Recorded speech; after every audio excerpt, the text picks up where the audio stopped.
Hey guys, this is Captain Frugal reporting for duty, and today I'm going to be reviewing none other than Nightwing issue number 79. So let's jump into it, and I want to share my thoughts on what is a good mess.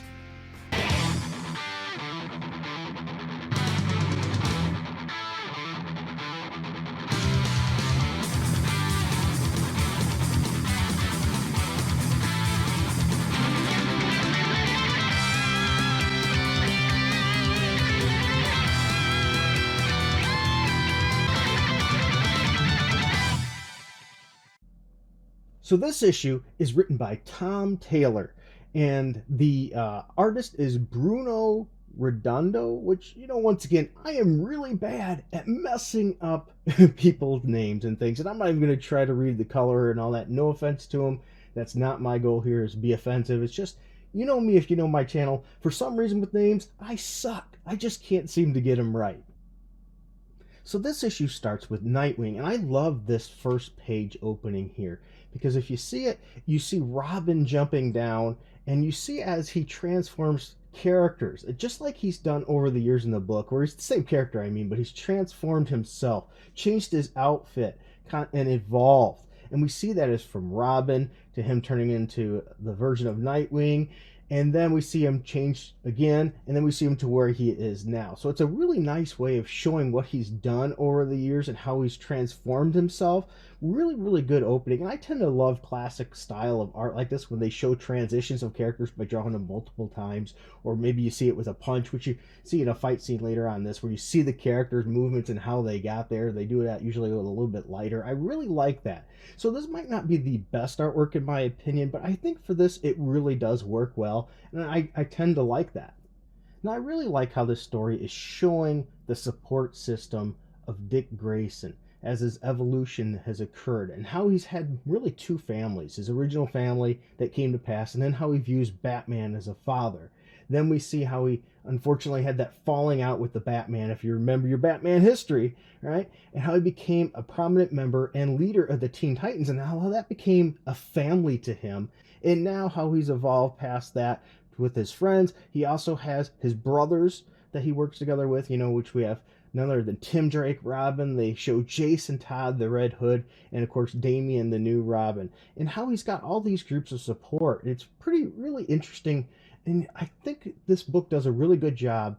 And this is one of the things I like about this, as there is cons too, mind you, but I really like about this is they show the positivity and the hope. Nightwing has always had more hope. Dick Grayson is a hope-filled character. Whereas Batman tends to be more doom and gloom, Dick Grayson tends to always focus on the hope, and hope to be better, hope in what can improve, and what he does with what he has, and how, with his hope for whatever area he's protecting, and what he could do for that area, which is really, really fitting. So this writer, in my opinion, has captured the heart and soul of Dick Grayson here, where you don't always get, we didn't have previously, I wasn't a big fan of Rick.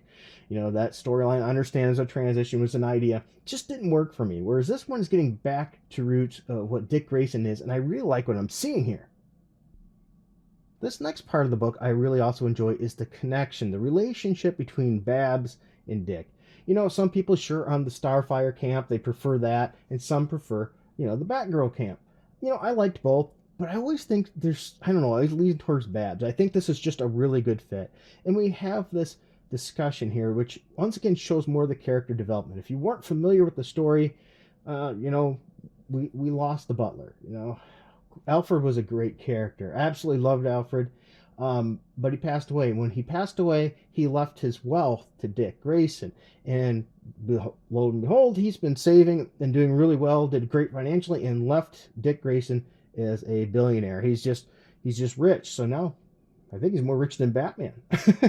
So anyway, I've often said this. People, say money is the root of all evil. I 100% disagree. Money is a tool. Money allows you to do more of what you would do. If you're going to do bad things, you can do more bad things. If you're going to do good with your money, you're going to do more good things. And this is a perfect example.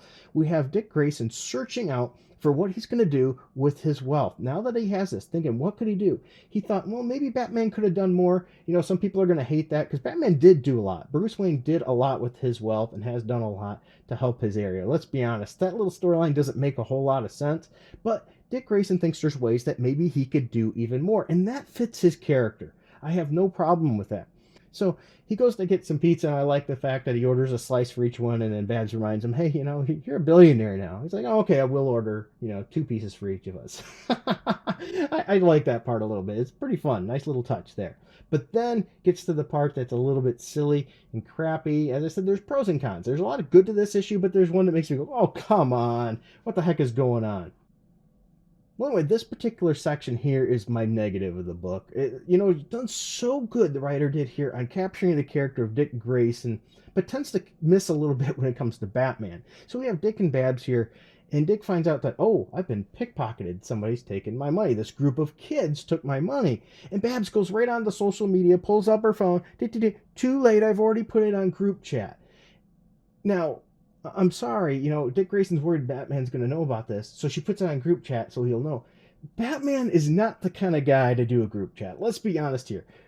Maybe I'm wrong. What are your thoughts? I don't think Batman would ever participate in a group chat. Do you think Batman would be in a group chat? Let me know in the comments. To me, I say, heck no, Batman would not be in a group chat. But hey, that's my opinion. I think that's absolutely ridiculous and silly.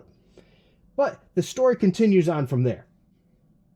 So anyway, a person comes to Dick Grayson asking for help, asking for some change, and Babs doesn't really carry much cash on her. I understand that too. I don't carry much on myself, on me as well. Some of my times my wife tells me, hey, put some money in your wallet, for crying out loud. It's like, oh, okay, I'll do it. So anyway, Dick comes to the idea, you know what? Let me help you out. Let me feed you and all that. And he said, bring your friends over, bring all the people that you know. And so a whole group comes and he pays for all of them to have food. He also decides he's going to put up this father and son, put them up and pay for them for a month so that way they have a place to live, and he's going to check on them later and help them out, which this is a very Dick Grayson thing to do. I think it's a really nice touch, once again showing that money's not the root of evil. Money is an extenuating tool that allows you to do more of what you can. Well, anyway, that's where the story develops, though. The father and son then leave, and they're all thankful, and then this gentleman comes up here, this mysterious figure, and he unfortunately takes this guy's heart. He kills him, but before that he told his son to run, go back. And that's what he does. Well, then the story evolves more too from there, where Dick Grayson is looking to find the kids that took his wallet, and he runs into a mob group. And I don't want to get too much into that, and then he has to save those kids, but then the story evolves from there.